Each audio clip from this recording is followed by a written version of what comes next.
First, Feiyu Tech unveiled the Feiyu Pocket, a small 4K gimbal camera that bears a very striking resemblance to DJI's Osmo Pocket. Now they've released their second generation, along with an all-new wearable design too, the Feiyu Pocket 2S.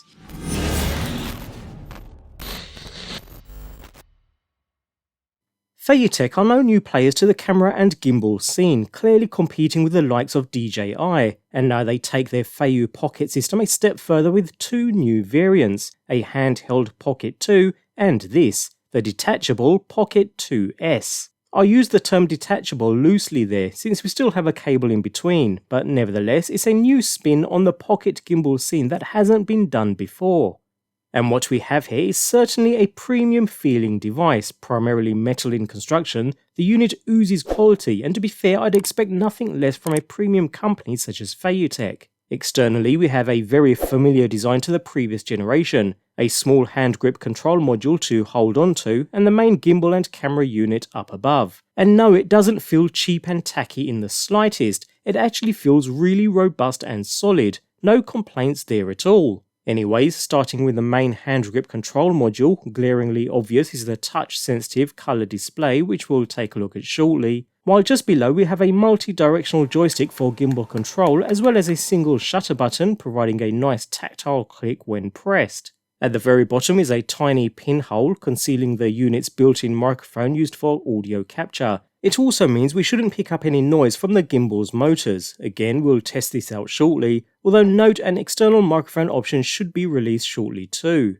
Anyway, on the right side of the device we have a single power button alongside the main speaker unit, as well as a micro HDMI output at the very bottom. On the opposite side we find a micro SD memory card slot, for which you'll want a high-speed card with a maximum 512GB capacity being supported, and alongside a status LED indicator we find a single USB-C port used for transferring content as well as charging the built-in battery. Talking of the battery, an 875mAh unit that is not user replaceable, although should provide around 180 minutes of usage when recording at 1080p, or 160 minutes at 4K, which is pretty respectable. All in all, the control module itself is well laid out and reasonably ergonomic, well as much as can be for such a small unit, and it seems rather intuitive too.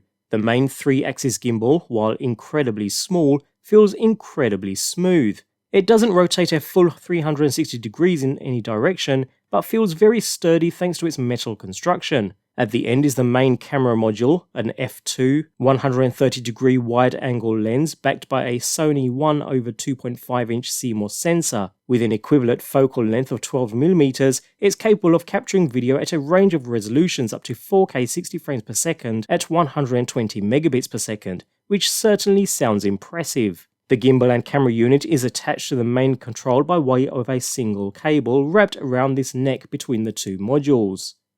So the way this works is actually quite simple. With a press of the power button, the gimbal springs to life and is instantly ready for use, stabilizing across all 3 axes. The motors are relatively quiet and perfectly smooth, no issues there at all. In addition, the main control display fires up and provides a live view, although we'll come back to that in just a moment. In its default form we have a typical handheld gimbal design, just like the previous generation or the DJI Osmo Pocket for instance, with the joystick being a very welcome addition in moving the gimbal as and when desired without the need for any extra module or accessories. However, we also have the option of removing the gimbal unit itself, and after unravelling the cable from the neck of the unit, and it's quite a generous 3-foot length too, the gimbal and camera can be operated from a distance. In fact, the cable reel can actually be unscrewed and removed completely, making for an even more streamlined design.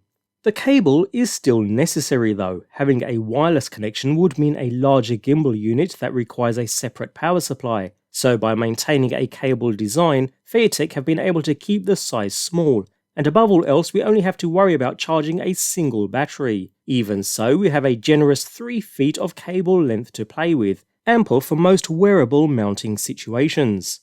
And when it comes to mounting, Feiyu Tech have us covered there too with a couple of options included in the package. A clip mount can be attached to the main control unit by easily sliding it into place. This rotates depending on mounting orientation, providing the ability to now feed a strap through the provided gap and attach to your wrist, handlebars or any other such object. Although I do wish it had a tripod thread incorporated either into the main unit or onto this additional mount. Saying that, with the strap removed, the flat base does mean it can be stuck to surfaces with the use of adhesive pads too. When it comes to the actual gimbal though, we have a slot incorporated for feeding another strap through and attaching to other objects or even to yourself, nice and easy. With the low weight, it works really well. Alternatively, some adhesive pads are included for a more permanent solution, although the base of the gimbal is also magnetic, so can attach to metal surfaces quite easily and quite firmly too. The incorporated magnet is rather strong, easily strong enough to hold the light gimbal firm during even heavy vibrations. And fortunately, we also have a small tripod mount in the package too, which can be attached to a standard 1/4" 20 bolt and provides a metal base for the gimbal to magnetically attach to.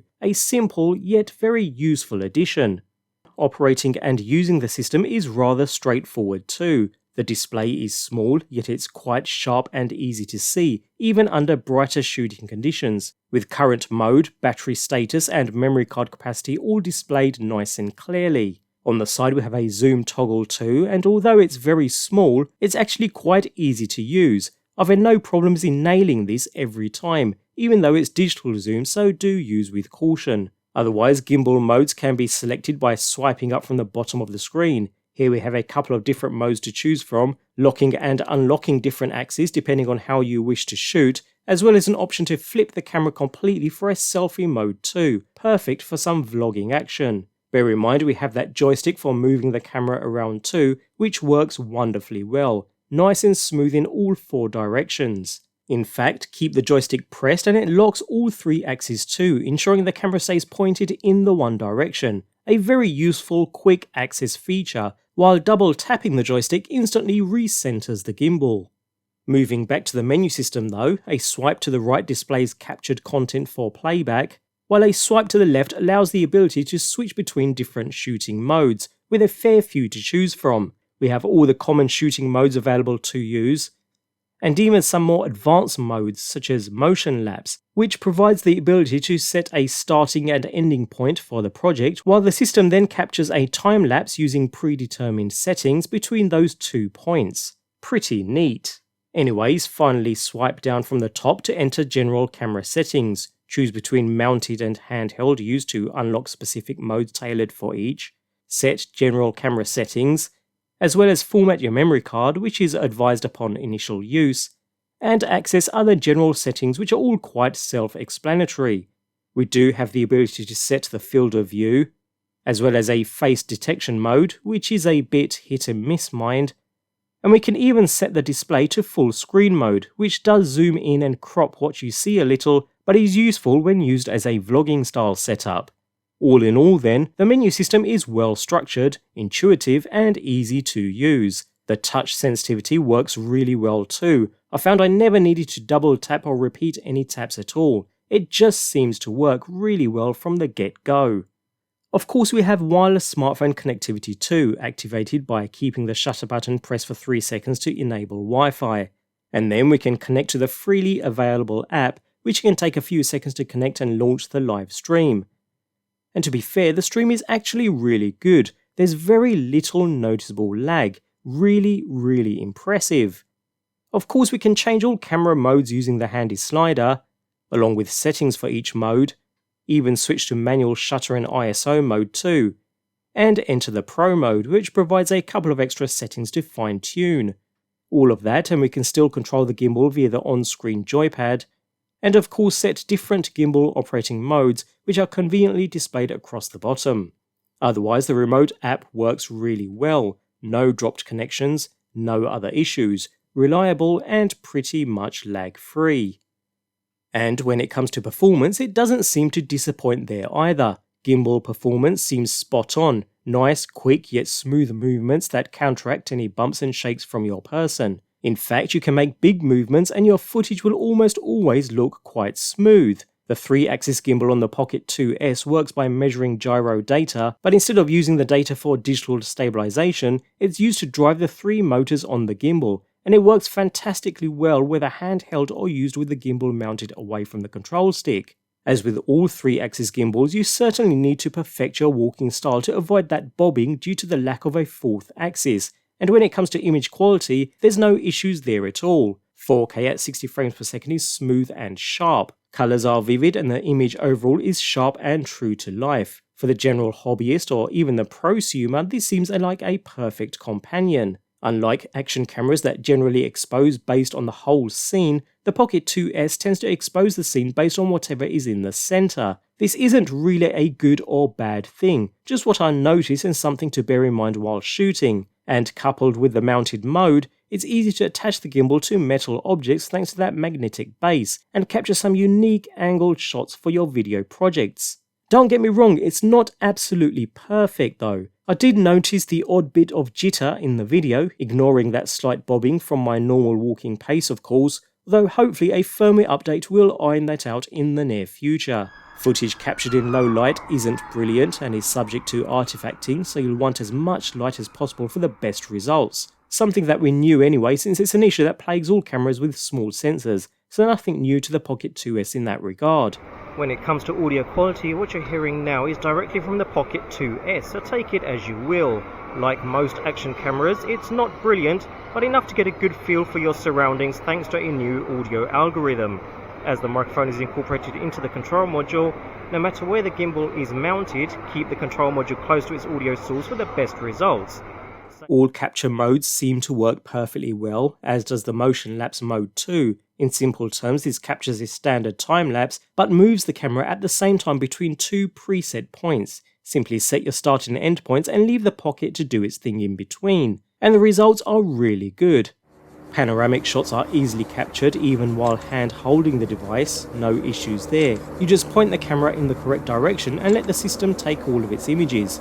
Although rather than actually provide you with a final stitched image, you're presented with the individual images which you then need to stitch together via the app or manually yourself. So while it works reasonably well, that just seems a bit unfinished to me. Maybe a firmware update will provide a fix. On the whole though, I've been left well impressed with the Pocket 2S. Quality is on par with the competition for such a device, and the ability to mount just the gimbal alone while keeping the control module and microphone close to you is a great feature that works really well. The unit features a non-removable 875mAh battery, which isn't huge but good for around 3 hours of shooting, albeit at the unit's lowest 1080p 30 resolution. Bump that up to 4K and naturally battery life is zapped a little quicker. Even then, it did get me through most of the day when shooting the odd clip here and there, switching the unit off in between. Add a USB battery pack and it's easy to keep using the Pocket 2S for even longer recording sessions. So, all in all, the Pocket 2S is an all-in-one solution for anyone who wants to capture fluid video, whether handheld or while mounted to objects or even to yourself, but doesn't want to dedicate a portion of their backpack to carrying around something much larger. Talking of carrying the unit around, I would have preferred a proper carry case rather than a soft cloth pouch, which wouldn't do much to protect the gimbal in any way. DJI have that feature now with its auto-positioning gimbal and case solution, which I would have liked to have seen implemented here too. Bear in mind, this doesn't replace a dedicated action camera, it's more delicate in that regard. Action cameras will be great for getting intense action shots just like you see in those GoPro advertising videos. For everyday videos, vlogs, travel, cinematic short films, the Pocket 2S will definitely be better. If I had to choose one as my only camera, as long as it's not for cinema level production, the Pocket 2S provides fluid 4K 60 video recording of a great quality, very impressive stabilisation,